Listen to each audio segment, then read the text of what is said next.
What's going on, everyone? Welcome back to Manny Reads Comics. Today I'm going to be reviewing Amazing Spider-Man 79, but before we get into that, I do want to say that I'm going to be doing a quick giveaway, like a New Year's giveaway kind of thing. So just look in the description to get the details on that. It's not complete yet, but I just want to throw it out to you guys who watch me on YouTube or listen on Spotify, Anchor, any kind of podcast. I'm not really revealing it to like Instagram or anything like that. So I'm doing it for you guys. I appreciate the listen. It's just my little way of saying thank you for listening. But other than that, let's go ahead and move on. Amazing Spider-Man 79. Let's start with the cover. Not my favorite. I'm not a fan of Arthur Adams. I'm pretty sure I've said that already. His Kraven, the black guys, I don't like. Spider-Man, he's got his arms out. He looks a little too round. I don't want to say bulky. He just looks round, and that's just the way Arthur Adams draws him. It's not bad. It's just not for me. So cover is, I don't even have a rating for that. It's just not for me. Let's just put it that way. But moving on, for the rating, I'd say it's a 3.5 out of 5. My positives for it were Ben isn't just an employee. He isn't blindly following Beyond Corporation. He actually does have his doubts. He is questioning things, and he's making sure that they know where he stands on certain things. So that's really nice to see. He saves the day, inspires like a little girl instead. I really like that. That's very Spider-Man like. So I love to see that.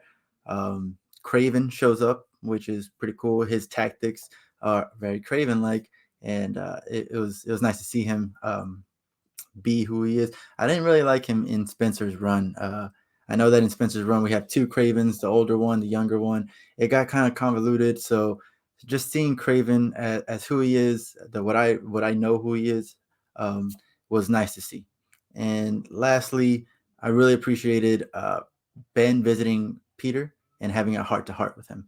Right, so that right there is my rating, 3.5 out of 5. But let's go in to the actual step by step, panel by panel. And here we go.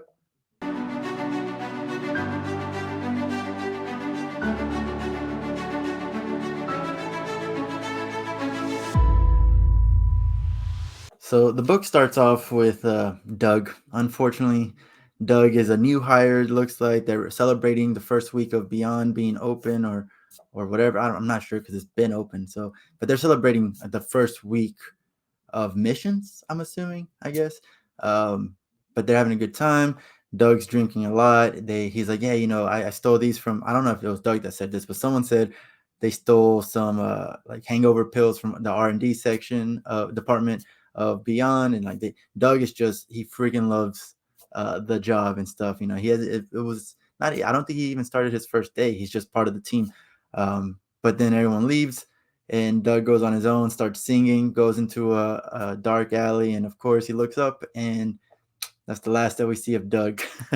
So poor Doug, he didn't even start. And the next day, when people are asking about him, they just think that he didn't show up. They just like, oh, the new guy didn't show up, and so he's definitely coming back at some point, or at least his disappearance is going to be noticed soon. But for now, Doug is just a bad employee, and he didn't show up for work, so that sucks. Then we move on to Ben, who is doing a firmware update on his suit. And later on, I'm going to be going to explain this a little bit more. But I don't like that he's got all these updates for his suit, but his suit still gets destroyed pretty easily. Like, I thought it was supposed to be better than Peter's. It was supposed to be like this. I imagined it more kind of like Tony Stark's suits, but just some slimmer and stuff, obviously, and more Spider-Man like. But they keep getting destroyed. They keep having little things go through them. And by the end of this, it has half the mask ripped off. So I'm not impressed with the Beyond Corporation suits, even though it has all this technology and stuff. It's just it's a little underwhelming, So, but while he's doing this update, he does remind everybody that he's a genius of his own. He could do these updates by himself. Try not to offend anybody there. He's just kind of feels like his time is being wasted.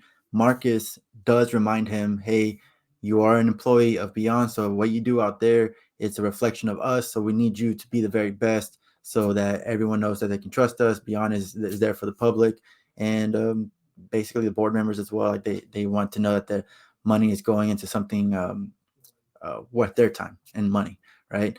And then this is what I was saying earlier. I really love the fact that Peter turns it back around, or not Peter, Ben turns it back around and says, it's like, first of all, I am Spider-Man. I may be an employee of Beyond, but first things first is I am Spider-Man. I am there to save the people.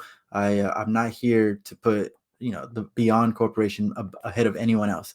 And so Marcus hears that. They kind of have a back and forth, and he's basically saying like, you're both, and you need to understand that, and you need to realize that soon, or else we're just going to continue having problems. Then Spider-Man leaps off the building, and he's narrating. He says, "I wasn't kidding about being a genius and being able to do my own update. He actually last night he updated his suit so where he could do like a do not disturb mode, so nobody from Beyond can contact him or even find out where he is.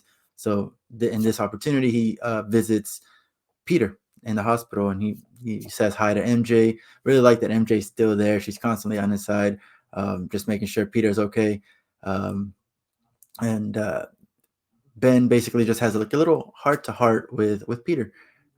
He's basically saying, "I have my doubts on Beyond. Should I be following them blindly?" And which he's not. And he's no longer having doubts about him being Spider-Man and the Spider-Man mantle, but now the doubts are, what is Spider-Man? What is Spider-Man here to do? And he's just confused, and he knows that he thought it was going to be easier, but it's not. And he knows the best person to understand this is Peter Parker, right? But while he's there, while he's talking, he looks at the news, and he sees that there's an armed robbery, uh, speed chase kind of thing. They're going down the highway, or not the highway, the roads and stuff. So he takes off, tells MJ, I gotta go. MJ's like, this is not the first time I hear this, so she knows the drill. He takes off, and this is a great action scene where he just slams through the window of the armored truck, takes down the two robbers. I'm not sure if there were other robbers. I think there were, but he takes down all the robbers. And then one of the trucks is about to hit a little girl. He's there, saves the day, saves her, has like a little conversation with her, and is like, hey, you can tell people you met Spider-Man now. And it's just kind of like every step that a hero does, especially like with Spider-Man, they have impact on everyone that they save. So, this little girl, maybe in the future we could see that she becomes some kind of hero because it was inspired by Ben.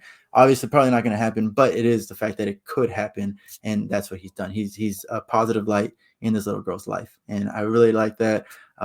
He takes off, and then Marcus calls him, and he's like, "Hey, while you were gone, while I was trying to call you, one of the board members, their security system went off, and we need you to go check it out." And this is one of the things that Peter's, or Ben, I keep doing that. Ben is like, I am not, a personal guard or anything like that for the members, but I'll go check it out. Marcus convinces him, saying like, hey, this may be a board member to you, but it is a human being. It is, someone does care about him. People do care about him. Uh, Go check it out. And he's like, okay, you convinced me. So he goes and checks it out. He arrives at this board member's house. He's making comments about how like the other side lives. The ceilings are so high. And then he kind of reminds himself that he's got a pretty good house now too. And he's looking around. He hears one of the board members, Andrew. I don't know if that was like a call to a reference to Andrew Garfield, but I mean, it's just Andrew. And he hears Andrew calling for him. He's like, hey, I need your help over here, over here. He's following the voice, and then he finds Andrew on the floor, a dart in his neck, dead. So he's like, how was he calling? Then boom, the spider sense goes off. There's a huge explosion. This is where his mask again fails to impress, because his mask is ripped in half now.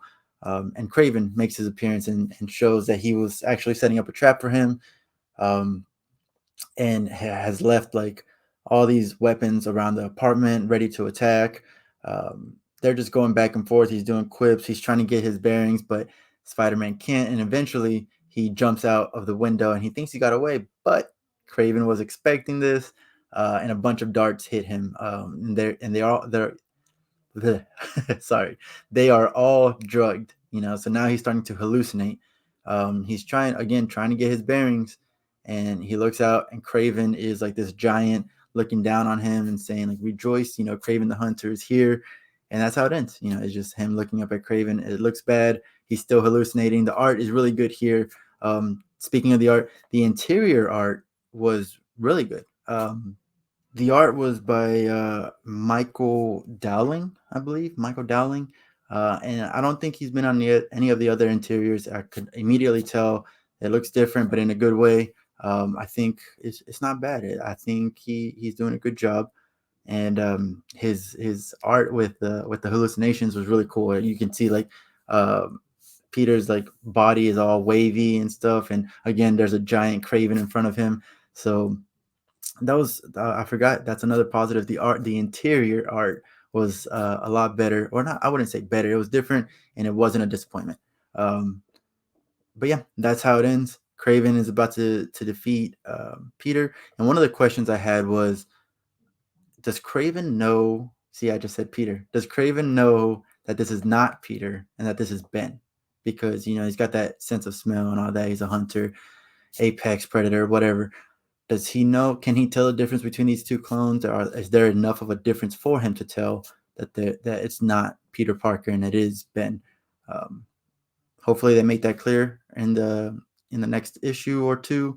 Does it matter? What's Craven's motive here for even attacking Spider-Man? He's got some kind. He mentioned attacking Wolverine and Deadpool, so I'm wondering if that has something to do with their own books. I don't read Wolverine. I don't read Deadpool, so who knows what's going on there. But I don't know. We don't know his motive yet, so we'll find that out next issue. And yeah, that's it. Again, make sure that you look down in the description for the giveaway details that I'm gonna put in there, and I will have a quick review of this of 30 seconds on Instagram, TikTok, YouTube as well here with little shorts. So if you don't have that much time, you can look at those, check it out. And again, thank you for watching. Thank you for listening. I would love to hear your thoughts on this book or any other book that I review. Yeah, thanks for watching.